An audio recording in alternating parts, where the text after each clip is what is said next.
Sorry guys, this live stream thing. So this is part 3, continuation of the talk that was going on. You know, there is something that Dylan Thomas, I remember he said, don't go gentle into that good night. Rage against the dying of the light. Dylan Thomas said this to his father on his father's deathbed, you know. And I always thought, what does that mean?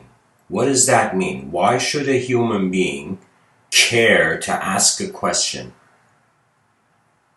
Why should the human being care to wonder about what is beyond the information? You know? And if you were to consider the future right now, whoever you are listening, just envision the future and whatever you think any human being is doing now. Can you see how bizarre the future will be? Can you see there was a time in human history people would wear top hats? Now somebody wears top hat on the street. We're like, okay, what is this? You know? So it's as if this normality changes. No one ever knows. You know, it's like an ant doesn't know.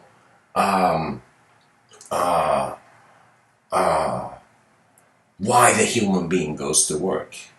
Do you know?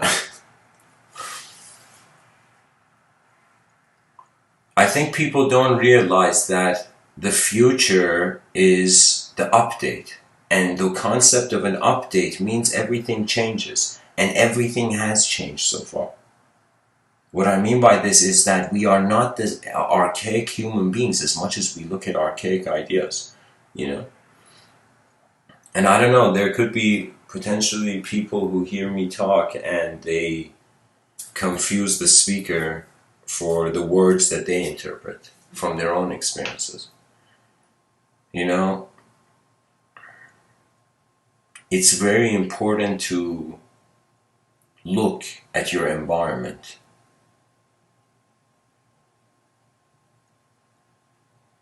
And notice that as much as the outer realms move the inner realms move the outer realms.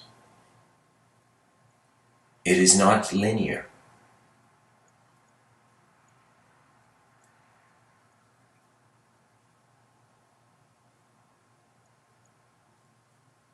You know, it's as if seeing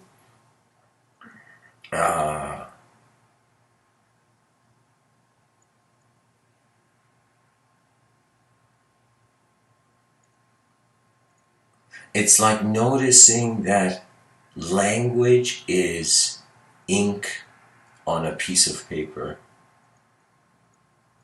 and speech is sound on a piece of silence. On silence is the paper. So just like different people read the same book and they get different interpretations, the same thing I feel is also going on with sound.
Guys, I'm gonna go into a quote tunnel. A quote tunnel is a segment of this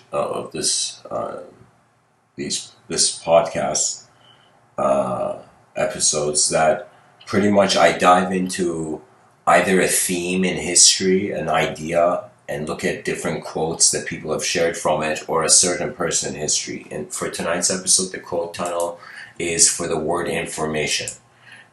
and kind of to see how different human beings have thought about this idea of information and what its value is. So we have Jonas Salk. Nothing happens quite by chance. It's question of accretion of information and experience. Donald Norman. It is relatively easy to design for the perfect cases when everything goes right or when all the information required is available in proper format. Maria Hornbacher. Children take in more information than we'd like to believe. Marianne Wolfe. The questions that our society must ask revolve around whether the time-consuming demands of the deep reading processes will be lost in a culture whose principal mediums advantage speed, multitasking, and processing the next piece of information.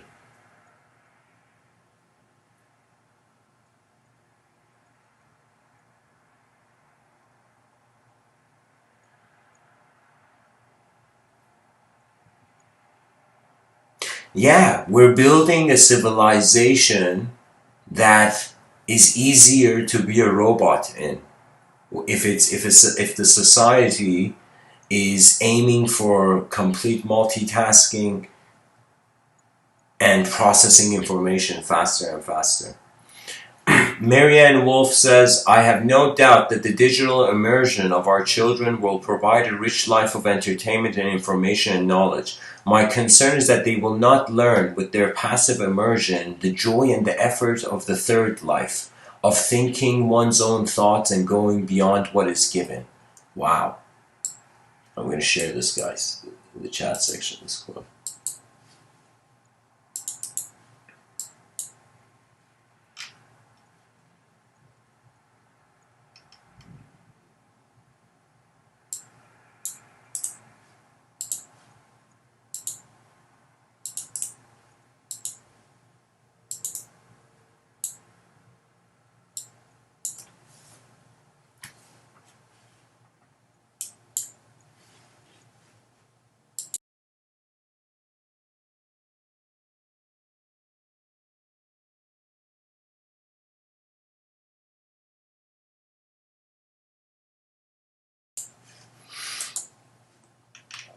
Mark Twain says, the most interesting information comes from children, for they tell all they know and then stop. Ronald Reagan says information is the oxygen of the modern age. It seeps through the walls topped by barbed wire. It wafts across the electrified borders. Winston Churchill says true genius resides in the capacity for evaluation of uncertain, hazardous, and conflicting information. Maya Angelou says information helps you to see that you're not alone, that there's somebody in Mississippi and somebody in Tokyo who all have wept, who've all longed and lost, who've all been happy. So the library helps you to see not only that you're not alone, but that you're not really any different from everyone else. Benjamin Franklin, for having lived long,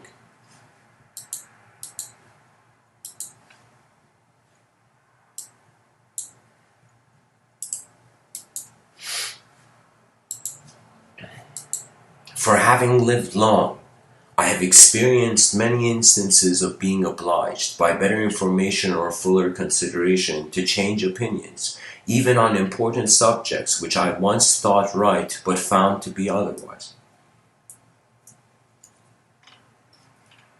Oscar Wilde says it is a very sad thing that nowadays there is so little useless information.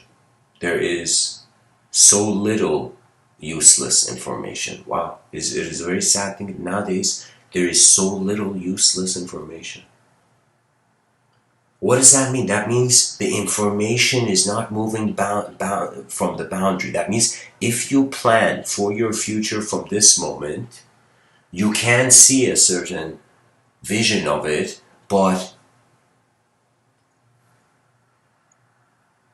it's like the artistic vision commands another possibility. Maya Angelou says, all information belongs to everybody all the time. It should be available. It should be accessible to the child, to the woman, to the man, to the old person, to the semi-illiterate, to the presidents of universities, to everyone. It should be open. Exactly. Poor children of the world, running around with debt.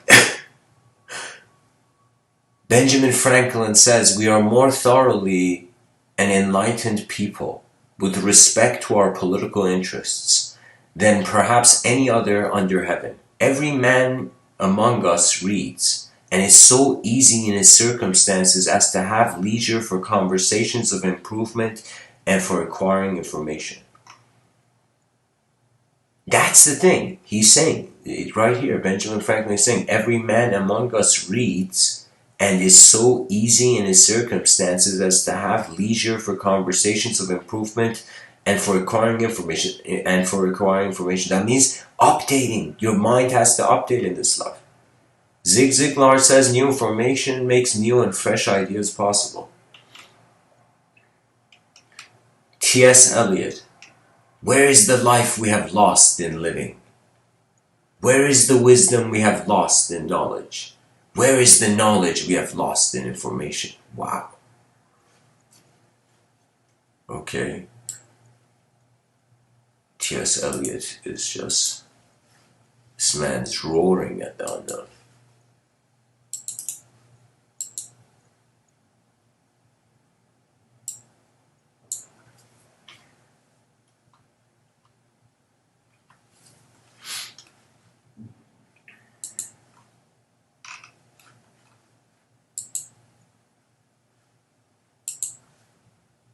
Steve Jobs. These technologies can make life easier, can let us touch people we might not otherwise. You may have a child with a birth defect and be able to get in touch with other parents and support groups, get medical information, the latest experimental drugs. These things can profoundly influence life. I'm not downplaying that. Steve Jobs, the revolution, the information revolution, is a revolution of free energy as well, but of another kind, free intellectual energy. It's very crude today, yet our Macintosh computer takes less power than a 100-watt bulb to run it and can save you hours a day. What will it be able to do 10 or 20 years from now, or 50 years from now? That means future. Steve Jobs knew where the world was heading.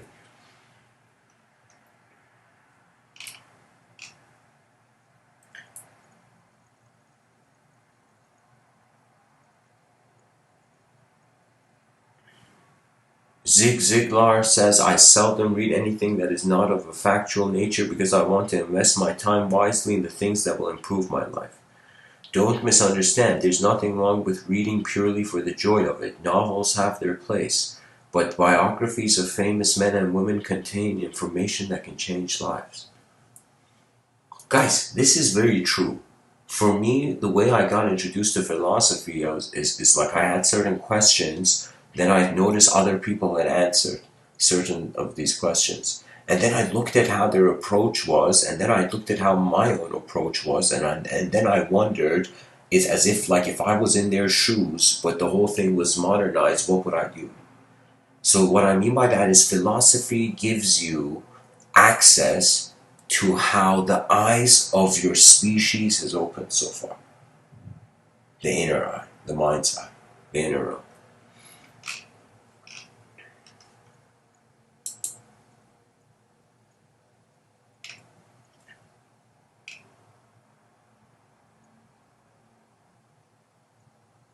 Stephen Hawking says, I used to think information was destroyed in black hole.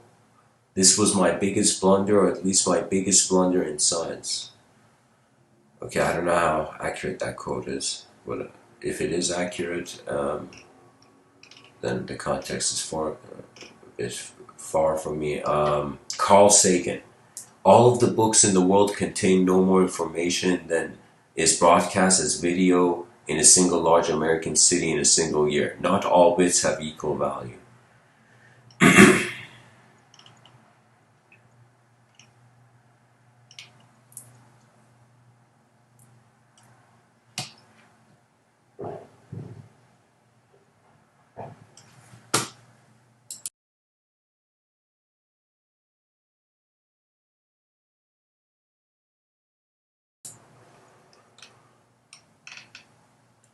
Michelle Obama says even if we give parents all the information they need and we improve school meals and build brand new supermarkets on every corner, none of that matters if when families step into a restaurant, they can't make a healthy choice.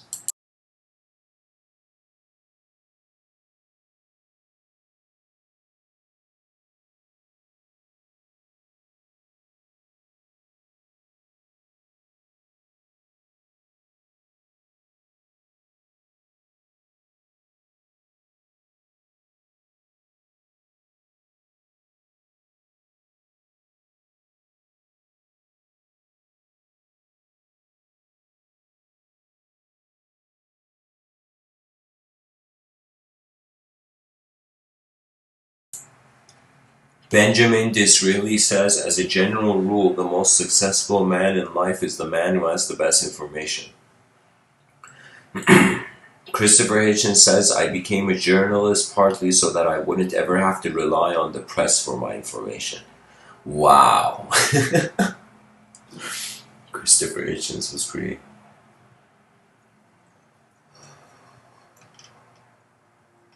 I think he was a great chess master.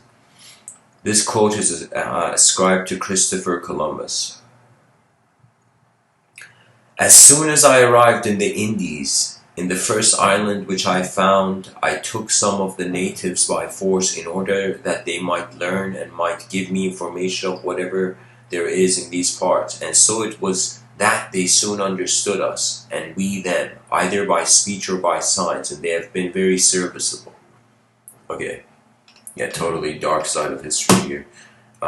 John Locke says, I attribute the little I know to my not having been ashamed to ask for information, and to my rule of conversing with all descriptions of men on these topics that form their own peculiar professions and pursuits. You know, there is this thing that sometimes a person speaks not for themselves, not for the world, but just for the craft, just for the art form, you know, just to attempt the advanced use of the art form. Neil deGrasse Tyson says, I always try to get people a different outlook. When you do that, people take ownership of the information. They don't ever have to reference me because I'd like to believe as an educator, I'm empowering them to have those thoughts for themselves. Yeah, there's no such thing as an educator. Pretty much human beings are asking questions. Everybody is asking questions. Some human beings are asking it louder. You know. Jordan Peterson says, part of the core information that I've been purveying is that identity politics is a sick game. You don't play racial, ethnic, and gender identity games. The left plays them on behalf of the oppressed, let's say, and the right tends to play them on behalf of nationalism and ethnic pride. I think they're equally dangerous. Tony Robbins, we're in an information age. We are in an entertainment age. Clint Eastwood says the craving for information is so huge now, and it can be marketed at such a rapid rate. Noam Chomsky says everyone knows that when you look at a television ad, you do not expect to get information, you expect to see delusion and imagery.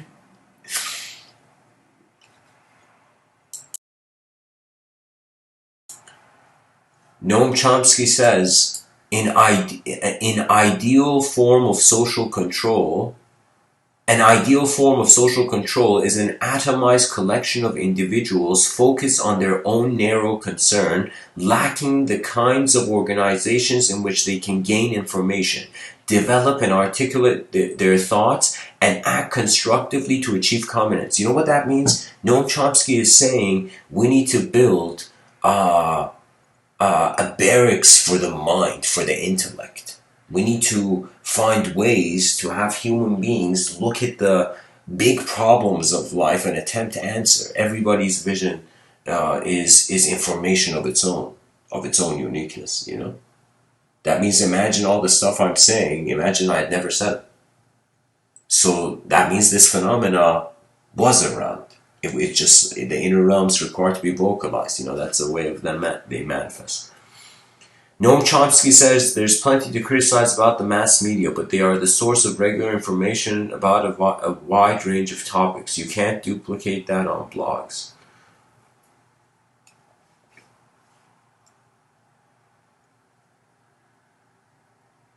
Oh, check this out. Noam Chomsky says there's no body of theory or significant body of relevant information beyond the comprehension of the layman, which makes policy immune from criticism.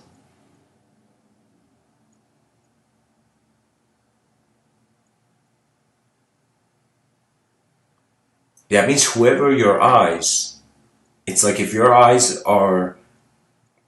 a soccer player on the field, it doesn't matter if you're a good or bad player, your position is important to the whole, you know? Of course, guys, these are Mr.Within's attempt. Noam Chomsky, of course, is a legend,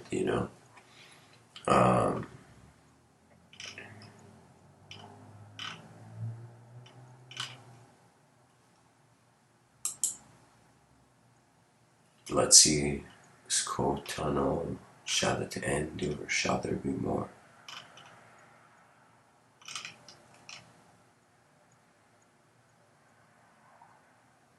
Oh my god, check this out. Timothy Leary says, if in the information age, you don't teach philosophy as they did after feudalism.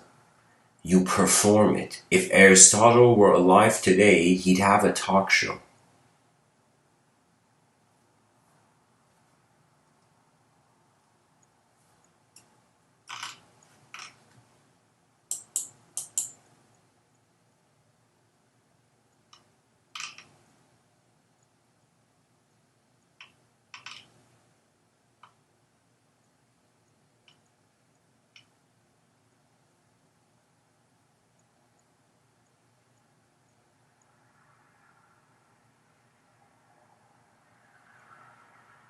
Wow, this is a good one, guys. It's from Gertrude Stein. Gertrude Stein. Everyone gets so much information all day long that they lose their common sense.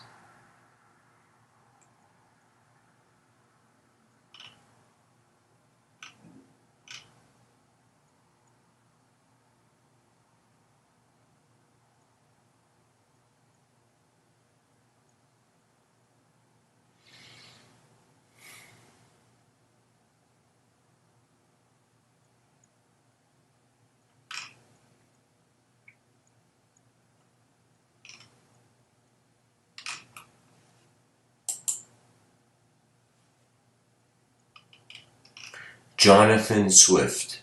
No man was ever so completely skilled in the conduct of life as not to receive new information from age and experience. Yeah, that means your eyes are actually your teacher. The teacher you think that is outside of your eyes is part of your eyes. You know? you know.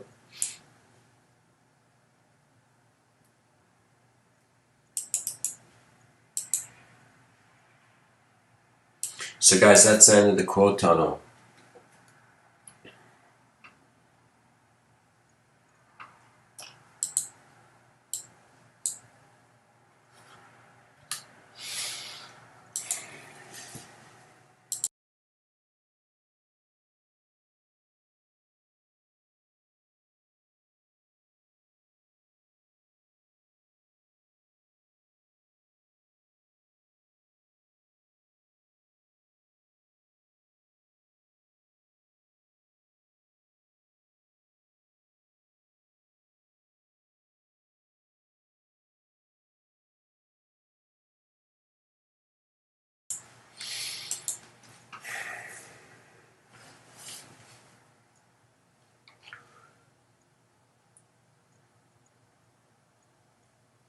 You see the young child in child psychology. The parent gives the child a toy. When the toy is taken away, the child cries. The young infant has enough recognition of something changed in the moment. A super young child might not even care if you give a toy in its hand. It may not even understand the object. Do you know? Like imagine a young child, imagine the father is a poor mechanic, and he doesn't have a toy, and the only thing he can give his son is a wrench. You know? And imagine like when his child is an infant, the child is holding a wrench. The child doesn't know even what the toy is and it's playing with it. Look at how advanced the mind is. But when the toy is taken away, the child cries. When the toy is given back, it's as if the child suddenly is in heaven.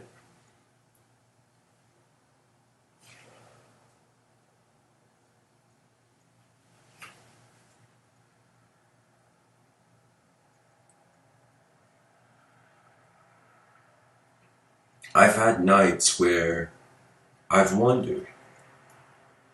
I have wondered what would it mean if nothing is nothing. That all our words are just performances in the void. Then I have thought, what if nothing has nowhere else to go than become everything? That what we think is this game of absence is two sides of the coin. That experience and age is, in the Kotan we were reading, like, as experience and age open the eyes of man, the mind stands differently. That means you might not believe how many ways I have noticed my internal stance. That means as I'm speaking to you right now, you are an individual. You have your inner realms. Now, what tends to happen when people have spoken back in the day is the guy would come and say like some unique idea, but then would say, hey, join this algorithm, this spiritual path. Come and join the spiritual path, man. And if you really realize that we are experience was before language and existence was unknown before experience emerged in existence, then experience is unknown. And I feel that is the peak of knowledge. And you might not believe it, but Socrates even agrees when he says the only true wisdom is to know that you know nothing. You know, that means in a world so much bigger than us, we think we have information to know everything 100%. Never. You know, it's more a dynamic system. So I'm saying what is happening to information? Like right now is information to giving information to you, you know? Is information on a biological level leading to information on a vocal level?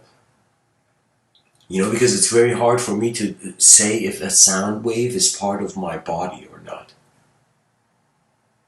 Do you know? We don't treat sound waves as our body, but when a person speaks, it's like an arm is like their hand has been raised, their mind has moved. And that's true, the true mystic's reverence. That the world has not been made into a painting on a wall. You know? That's idealism. Because I noticed any ideology, it doesn't matter if you think it's good or bad. If it's a snapshot photo of this film that is this life, the snapshot photo will have to go through the test of time. That means I noticed something, that everything I have said and everything ever in these talks I have said, their greatest critic is time. As I was mentioning earlier, time is the conqueror, ultimate conqueror. Time is the critic. That means for me, it could be millions of people giving comments. I can see those comments. I can acknowledge how the inner realms have approached my voice, you know. But I will know that the judgment, the point of it is not that. That means the language will have to endure through the test of time. That means philosophy was the only difference between the notable people who cared about the inner realms was that they spoke.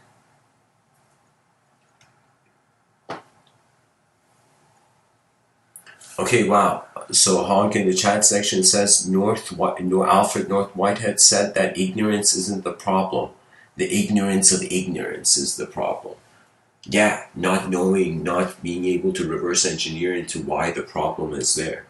You know, there's one view where the person thinks they have a problem, they're like, I don't want this problem, what's the solution? And there's some people who, when somebody tells them there's a problem, they're like, why is the problem here?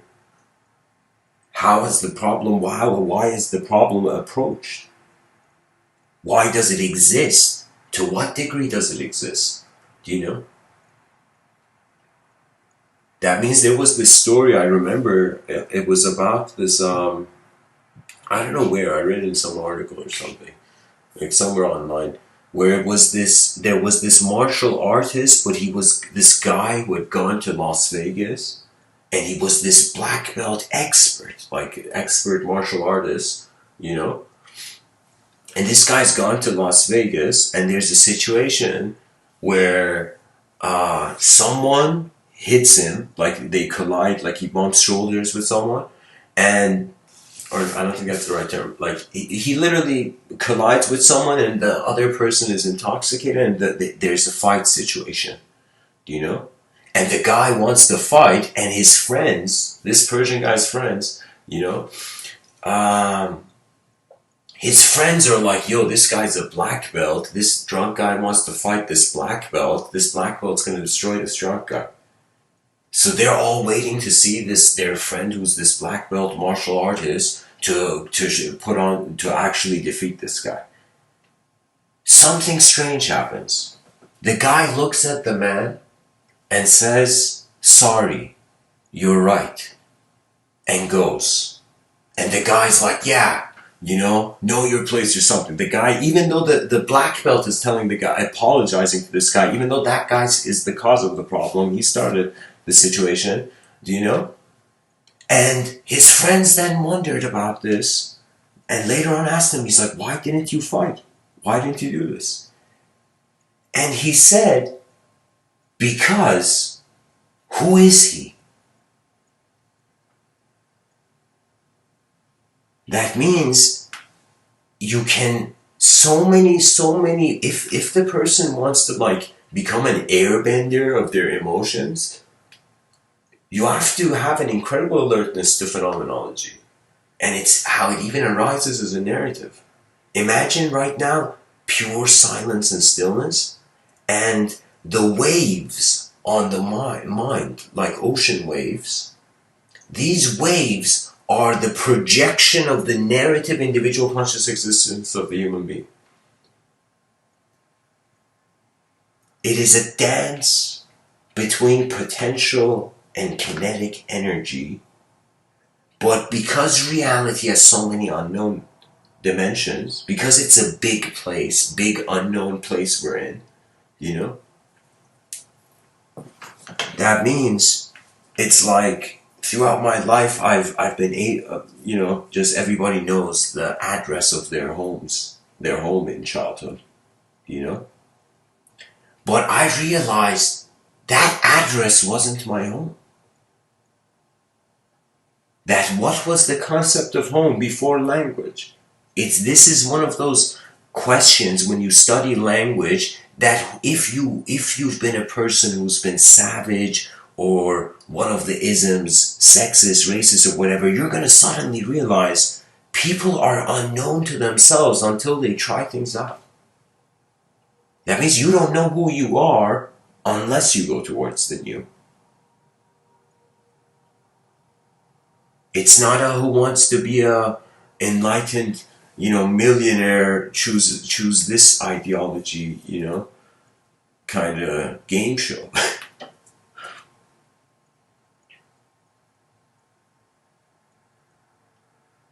I'm just saying that we as a species have to prepare for not only the void. I mean, every human individually, you got to realize, like, there's you get off the roller coaster at some point.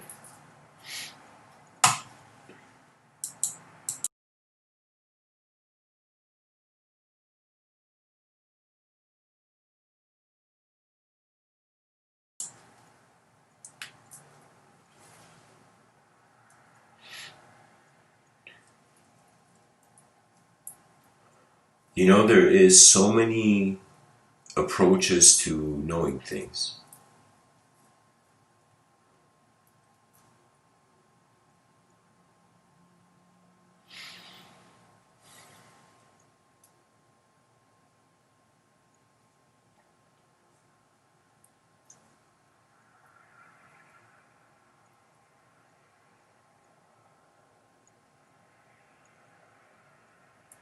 What is in the visible is appearing invisible.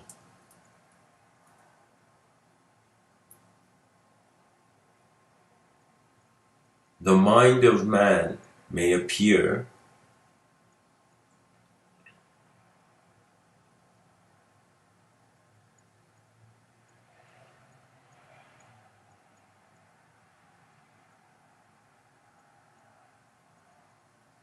as an instrument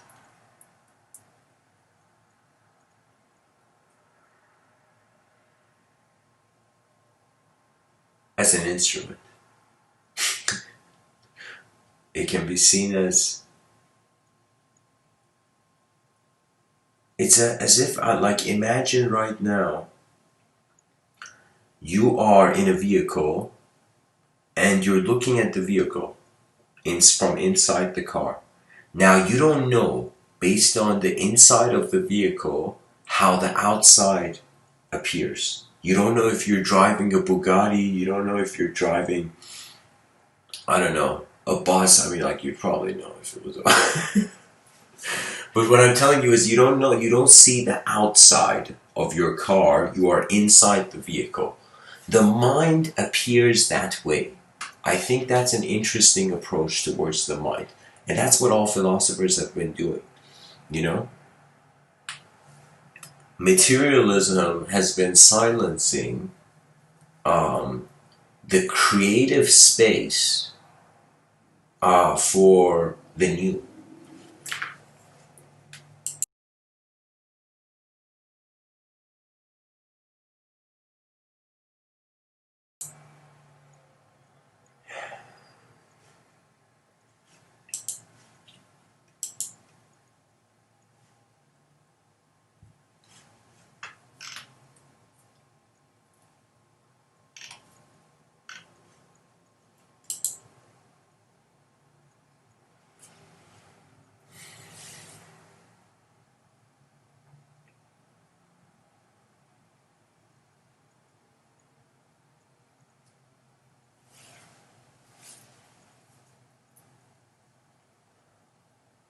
Rumi has this poem,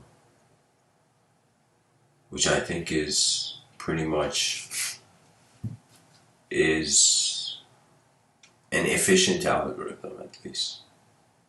He says, before death takes away all that you're given, give away all there is to give. That means you could wear many clothes in this life, but strangely, death is like a naked experience. And what I mean by that is, I'm just trying to be poetic. What I mean by that is there's a rawness, a dissolution of not just the outer elements. That means, as Hegel said, there's an internal object. So it's not just when the person's objective realm dismantles, it's not that, it's like what happens to the internal, to the inner object.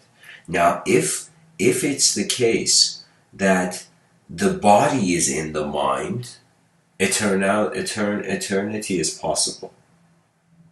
It is very possible that energy can't die. Doesn't matter if it's conscious or not.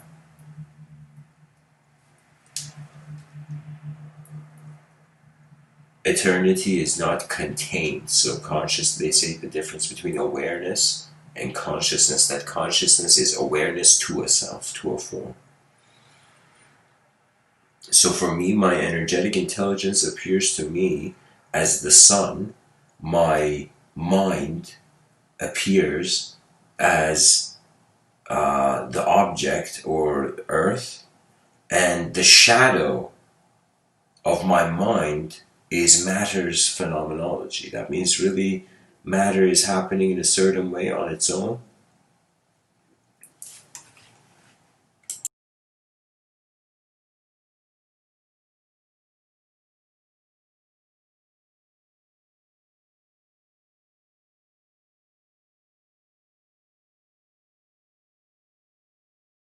And your choice of attention to the outer realms can't move it. That means that's the interesting thing about anything the person attaches their attention to. Their attention has to, if they say it's like what you own ends up owning you. It ends up occupying your attention.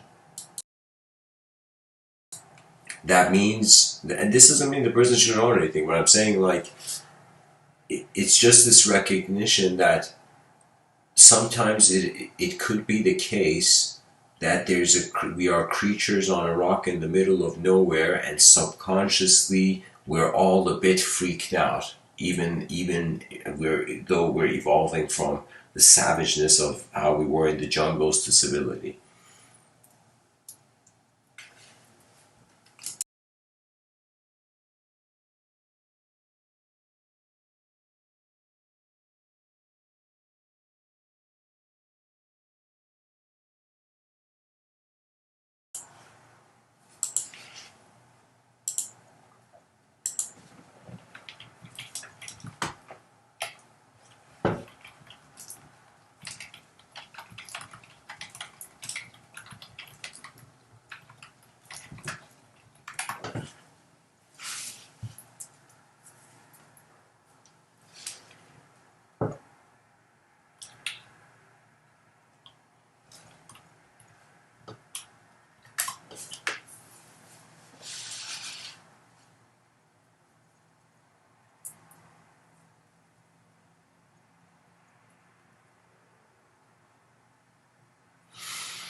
So let us go back to the main question. Is everything information? And if there is a form here now, where is the form? Now, the strange situation is that you can touch an object. I'm touching an object in front of me. I notice it's existential. My hand exists, and the object exists. My hand exists, and the object exists, and because both they exist when I touch, there's the discrimination impulse of, okay, this is me, that is that object. Okay? But if I was to imagine, for example, in my inner realms right now, as I'm looking at this object, like a robotic arm extending from the back of my, like X-Men or something, from my back, and that robotic arm touches the object, then it's like the sensation of the inner realms isn't there. If there is an influence on the sensation, that means you can touch an object and remember something, and suddenly there could be a sort of, it's not like you just use sticks and stones in the outer realms to make fire. The sticks and stones of the inner realms are the collision of events, the intersection of events. And if the person is very conscious, what is going on when the person is emotional is that they are being the viewer. It's like an ego that is seeing from above the different views, and the ego, how do I say it? It's like the angry person. Okay, here, imagine there was this kid got pushed, and this kid never got.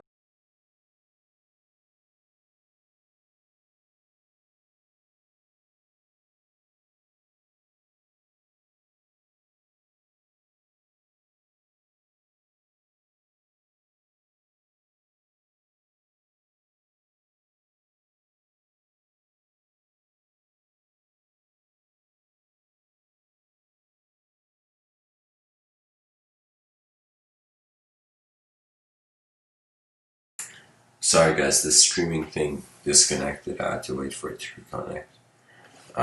It's the Wi-Fi thing. My Wi-Fi disconnected. Where was I going with this? I don't know. Pretty much, there is outer phenomena, and my whole life I felt it was just outer phenomena. Then I noticed there's something else. Where's the meaning coming from? Where's the meaning to my life coming from? And then I realized it is to some degree objectively an opportunity. You know? That means when else Could a human being like you have ever existed? Now is the show.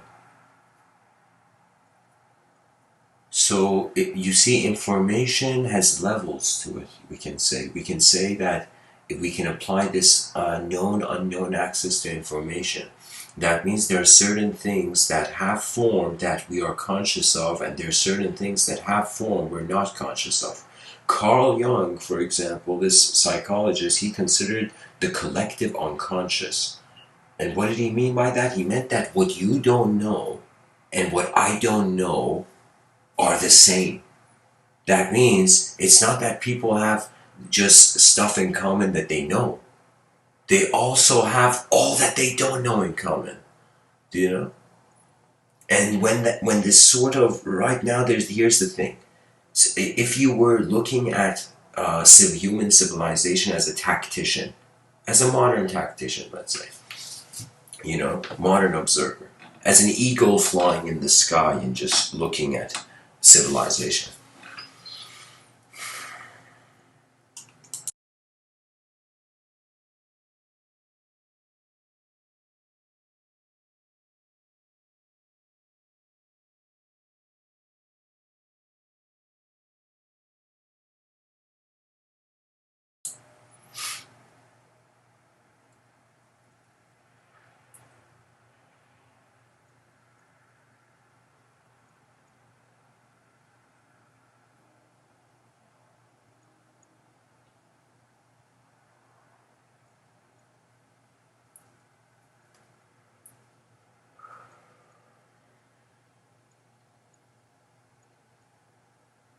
I don't know how to paint the picture. It's just that we are not thought, and we're not what we observe only. And if there is an unconscious, just like how there's a dark side to the moon. There's shadows. It's like when you walk in outside, it's like you are just seeing a certain angle of visual perception. You know, stretching to the edges of your periphery. Now there is a way where your attention can be where it's neither peripheral and it's neither zoomed. So you can have your attention be like on the camera and you zoom in and out with the camera, or you can literally just put the camera aside and just look, you know?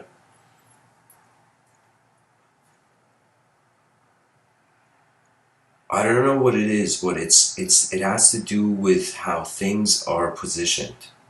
And it's very common sense that if things were in a different position, the civilization would have a different result. So the biggest challenge of the future generations is not repeating what the past did and attempting the new. This is why I don't like it. I think the educational system's got it upside down. That idea I was saying of looking at reality through a tactician's eyes means that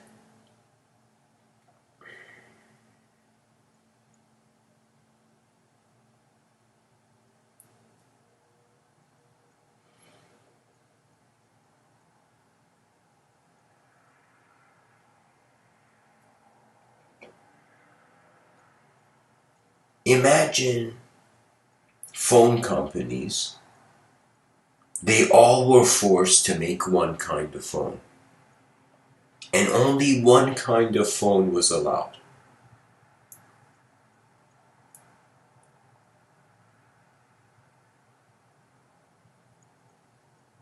How many of the different kinds of phones we see out there in the world right now would have not existed if we had only accepted one phone as the ultimate phone for all human beings? It's the same with truth. It's the same with the experiencer. And this is why I'm saying, which I feel, at least in my eyes, I feel what I'm saying has a certain revolutionary value, that it's no longer you're a good person, you're a bad person, there is heaven or hell. We are no longer haunted by our morality. We realize that we are pilots, treat your attention, have the metaphysics. This is my core, the way I see. Like, I don't know, nobody's really asked in these talks, but the way my inner realms are, you don't know how many moments of the day when I don't speak and I don't communicate, I'm just doing certain activities, like I am just an attention. Because our view is first person. Have you noticed? It's like we don't have the, naturally, we don't see the man in the mirror. We don't have the eyes of the man in the mirror. We have the eyes of the man looking into the mirror. You know? So we have a first person view. That means if humanity is a first person video game, you know? I'm pretty sure in the future there's going to be kids who are going to be born and they're going to look at these first person shooter games and they're going to be like, no way, man. It's like evolution is hidden in these video games. Evolutionary perspective, you know.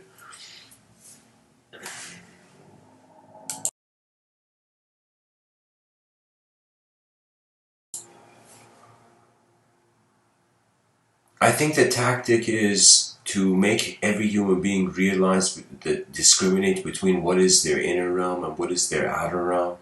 You know, that means when, for example, they say love at first sight, that's a pure inner realm love. You know, that means you suddenly love someone by just sight. You know, it's like, damn, man, you're good.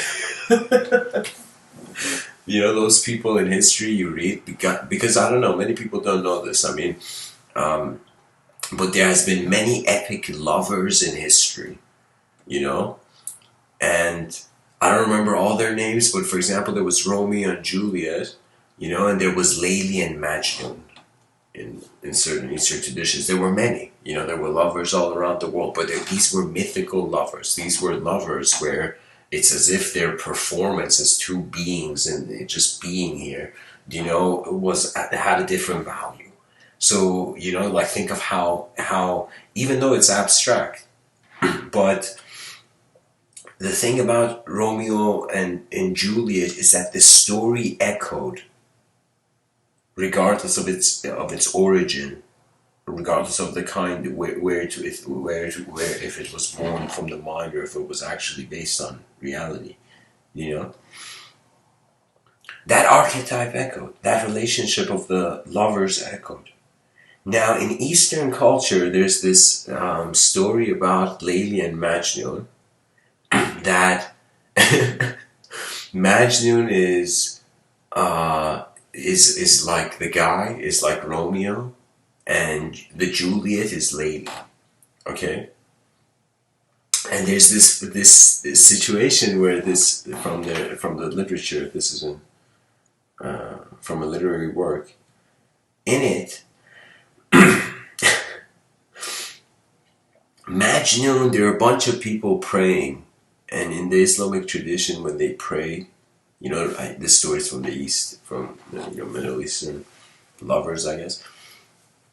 And the thing is, people were praying at the time, and they would put these mats, and Layli passes these guys and is just gently walking, and Majnun from the other side of the market is running towards Layli, you know? You know, as if like there's a glow between lovers, only lovers can see it, you know? And what happens is that Majnun, he runs after Layli, you know, but as he runs, he is so running, it's like it's so important for him to get to Layli that he runs over the prayer mats of all these people who are silently trying to, in a very serious way, pray. Do you know? He runs over the prayer mats. And in the middle of those guys' prayers, those guys are like, "What are you doing, man? What is this?" You know? And Layli keeps going, you know, and imagine for a second the guys are like, "What, you disturbed our prayer? What's wrong with you, man? What's going, you know?" And Majnun's like, "What are you guys doing?" You know? And it's like prayer was an act of showing your devotion to the Creator, you know? And so Majnun looks at him and says, what kind of love are you guys chasing? You know? The real love is here. It's alive. It's not just an idea. It's not a perfect photo. You know? So this is the thing. We were like savage animals who suddenly accessed the higher dimensional way of acknowledging ourselves. And so it's not that that savageness is gone. It's that now the animal instincts can be directed. And intensity in speech has that. That means sometimes in my inner realms, it's an intense situation. And I'm sure it comes across in my voice, like through my tone. Like from my tone, probably the listener can tell if how intensely I'm experiencing the inner realm, you know, the inner realm event, you know. So, anyways, guys, I'm gonna end the talk here. Thanks for listening this far. I'm gonna open up to 10-minute Q&A. If anybody has a question, feel free to ask, and just write your question in the chat section and I'll enter cyberspace to see how far the voice can echo.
Okay. Thanks everyone for tuning in. I hope this episode was helpful. Much blessings and namaste.